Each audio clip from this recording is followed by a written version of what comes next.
What's up guys, it's Tom here and welcome to the latest Liverpool transfer news update video. And in this video we will talk about Mason Mount and the reasons why Liverpool are favourites to land him, and especially after the Chelsea-Liverpool game where Mason Mount didn't even come on as a substitute. He played no part in the game, and we will talk about Liverpool's absolutely shocking performance against Chelsea. And Liverpool are a completely different team away from home than they are at home. Liverpool have 30 points, that's 30 points at home, and away from home in more games Liverpool have less than half the amount of points. Liverpool have 13 points from 14 games away from home, which is an absolutely shocking, or is it 15 games and 13 points, absolutely shocking away from. And Mason Mount, according to Neil Jones, is very likely to leave Chelsea, and Liverpool is his preferred destination, and he will enter the final year of his contract, and Chelsea absolutely want to sell him. They told him that if he doesn't sign a new contract then he can leave, and that really upset Mason Mount and his agent and his representatives, and talks over a new long-term contract have stalled. And Neil Jones is reporting that the feeling from Mason Mount is that leaving Chelsea is both likely and indeed necessary, and Chelsea have the same agreement, the same thinking behind this situation, and Liverpool are keen to take advantage of the situation. And according to Neil Jones, Liverpool have scouted and admired Mason Mount for a long time, for years, and they were close to signing him as an under-16 player when Michael Beale, the current Rangers manager and former Chelsea academy coach, was with Liverpool, and believe his age and experience and his skill set makes him an ideal fit for what is expected to be a significant summer rebuild under Jurgen Klopp. And he is not a Jude Bellingham alternative. I'm hearing that Liverpool want to sign Mason Mount on top of signing Jude Bellingham, and I think it's vital that Liverpool get at least two really good midfielders. Mason Mount had a pretty poor season, but you have to understand that after winning 2 Player of the Season awards at Chelsea, where for 2 seasons in a row Mason Mount was pretty much Chelsea's best player, he has been in and out of the side, and Chelsea now are on their 3rd manager this season after Thomas Tuchel and Graham Potter both got sacked, and there was so much turmoil, so much upheaval, so many change of managers, change of tactics, change of plans. It's absolute chaos at Chelsea, even bigger chaos than at Liverpool. And you might wonder, why do Liverpool want Mason Mount? Well, he's just 24 years old and he's already firmly established himself as one of England's best and if not the most celebrated midfield players. He's young, he's energetic, he's a hard runner, and he can press. He's a very good presser of the ball. He also scores and creates goals, and he has been Chelsea's player of the year in each of the last 2 seasons, the first man to achieve that feat since Eden Hazard, who was one of the best players in the Premier League in his prime. And perhaps just as importantly from a Liverpool perspective, he gets himself onto the pitch regularly. He's not injury prone. In his 6 seasons as a professional footballer, Mason Mount has played 39, 44, 53, 54 and 53 games, and he reached 32 games this season before picking up the groin issue, which has kept him out of Chelsea's latest games. And of course, Liverpool have a very well documented problem of having midfielders who are injury prone. Alexis Chamberlain, Naby Keita, Curtis Jones, all have been kept picking up injuries, Thiago as well. And Liverpool are losing 4 midfielders, but all 4 of them are either injury prone or very old. In the case of James Milner, in terms of footballing age, he's 37 years old, and Liverpool really want and need a younger midfield, a more energetic midfield, and also a midfield which is less injury prone than the current Liverpool midfield. And Mason Mount is comfortable in various positions positions. He can play as a number 10, as an attacking midfielder, but he can play wide on the left side as well. Both for Chelsea and for England he played there. Liverpool's most pressing need is a smart and athletic, like number 8, box-to-box midfielder in a 4-3-3 system, a right centre midfielder. But if a player can play in multiple positions, that is always welcome, and it is always an advantage of a player if Liverpool decide to sign him, that he is versatile and he can play in a variety of positions. And yes, Mason Mount's form has been up and down, but so has everybody's form been up and down, both at Chelsea and at Liverpool. The only player that can come out with any credit this season, in my opinion, is Allison, the goalkeeper, because Liverpool conceded 83 big chances this season.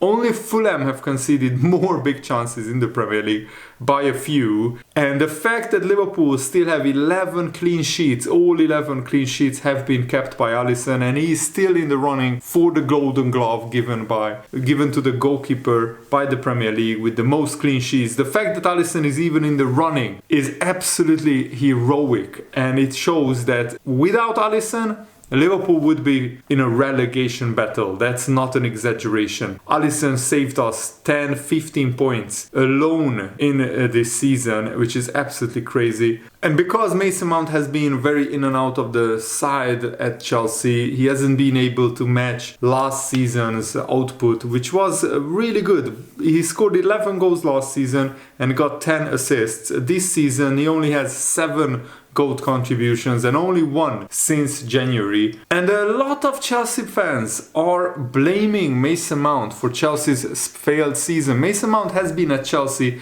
since the age of 6, and yet even though he has been in and out of the Chelsea side, he's blamed for a lot of Chelsea's struggles. And there is a certain part of the Chelsea fan base which never really warmed to Mason Mount, which never really connected to Mason Mount. So they will be happy to see Mason Mount leave, and Chelsea's loss would be Liverpool's gain. In my opinion, it would be an absolutely fantastic signing for the right kind of price. I wouldn't pay over 50 million for Mason Mount, given he has 1 year left on his contract. So let me know, would you be happy to see Liverpool sign Mason Mount? Why not? Let me know in the comments below. I would love to hear your opinion. And it was pretty inevitable that Liverpool would have to rotate against Chelsea, because this Chelsea game comes in a sandwich between playing Man City and Arsenal, the two teams fighting for the title. So Liverpool decided, and Jurgen Klopp decided to rotate the team, and I never expected a really stellar performance. But what Liverpool served up was even worse than what I expected, because Liverpool didn't create anything. Chelsea on another day with better finishing could have scored 2 or 3 goals, and it was evident that Liverpool defensively are still shaky and the players are so low on confidence. We take too long on the ball, and our passing was really erratic, really inaccurate, and we gave the ball away too many times. And basically all of Chelsea's big chances came from Liverpool giving the ball away in really bad positions. And yes, Liverpool worked hard, and the only positive for me was that Liverpool kept a clean sheet, but that was more through luck and Chelsea's bad finishing than Liverpool's good play. And Liverpool have a lot of issues, a multitude of issues that they need to solve. But I think Jurgen Klopp is still the best man for the job. But if the owners don't back him properly, and I said it in previous video yesterday, then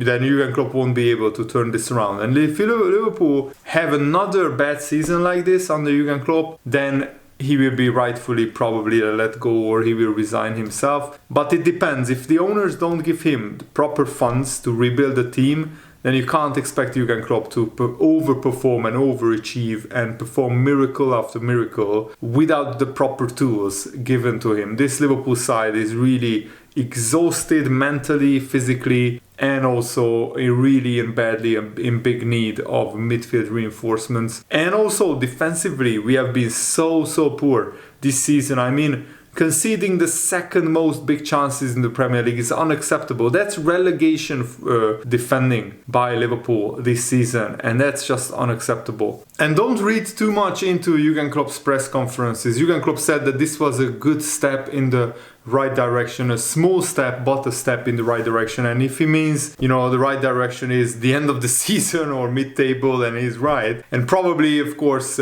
he privately will blast some of the players and will remind them what kind of standards he should aspire to, and some of them are just not good enough. They are not playing good enough, they're not working hard enough, they are not putting enough challenges in, and that is unacceptable. But Jurgen Klopp can't come into a press conference and just blast the players, blast the owners, because then the players wouldn't play for him, and nobody would want to play, and the season would fall apart even more. You could argue Liverpool's season have already fallen apart, and you could be potentially right, but Jurgen Klopp has to instill some confidence back into the players, and that is with positive attitude and positive PR in a press conference. But privately, probably behind closed doors, he will tell the players what they need to improve, and that some of them are just not working hard enough. And Jurgen Klopp said that this was the fight that we have to show tonight. This was the way we have to start our development again. And he's referring to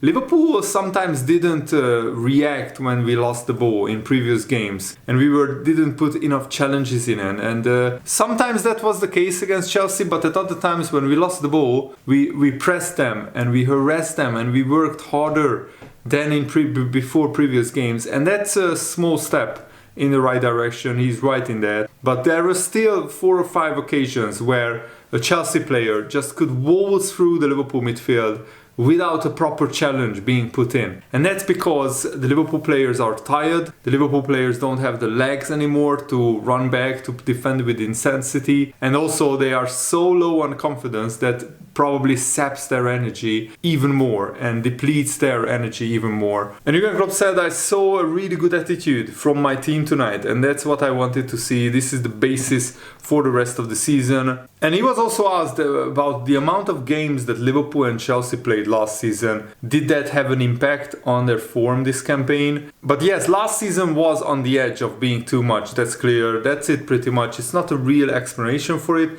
It is more an observation. Obviously some teams struggle this year in a way you wouldn't have expected. Mainly teams perform maybe much better than last year, who were not overperforming last year. So it is a little bit like that. But honestly, it is not what we go for, any excuses.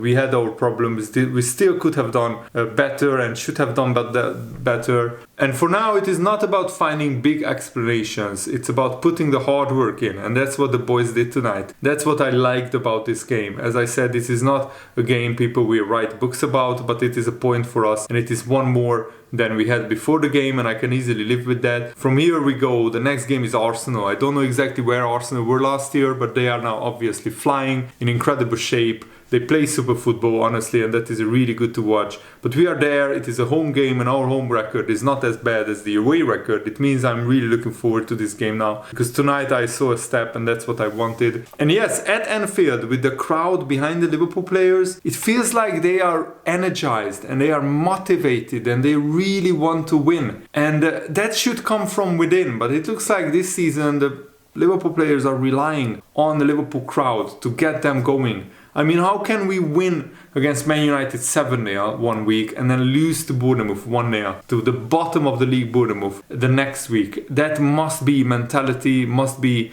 the players' confidence, must be the players, riding the wave of the Anfield crowd. And this season, more than before, Liverpool are relying on that. And also, Jamie Carragher made a very good point that Liverpool play still largely the same way, and the same idea is there than they tried to play 2 or 3 years ago, or even last season. But the players cannot do it anymore. And Jamie Carragher said, it just fascinates me. If you are a manager, do you always stick to your same idea or adapt your tactics to the current players that you have and to what the current players are best at? Klopp is a great manager, but even against Chelsea, Liverpool are trying to play like the Liverpool of 3 years ago. It's amazing that Liverpool even got a draw out of it. Chelsea were so much better, they created so many more chances. The big thing is how easy it is for any opposition against Liverpool to create big chances, to get chances, and that is the worry for me. And sometimes in some games Liverpool tried different tactics, but I think not enough. And maybe the players are not suited to a different tactic, because some of the Liverpool players have been at Liverpool for so long, they don't really know how to play any other way than high pressing. It's like instilled in their DNA. It's like the automatic. When they lose the ball, they press high. And maybe a change of guard needs to happen in midfield for Liverpool to play differently next season. And let me know, what do you think about the Chelsea-Liverpool game, about Liverpool season? Can they get still top 4? I say only because we can, because the other teams are playing each other and no team is really on top form. I mean, Newcastle won 3 games in a row, but before that they lost like 2 or 3 games in a row. So every opponent is really up and down. Man United are in free fall at the moment. Tottenham are very inconsistent, and all the other teams are as well. So if, and only a big if Liverpool can put a winning run together, we can still make top 4. I just don't see it. I don't think we will. That's my prediction, because Liverpool have been consistently inconsistent and consistently terrible away from home. And with a relegation form away from home, you can't make top 4. You need way more than that. But let me know, what do you think in the comments below. Thanks for watching. Hope you enjoyed this. Have a nice day. See you later, guys. Goodbye.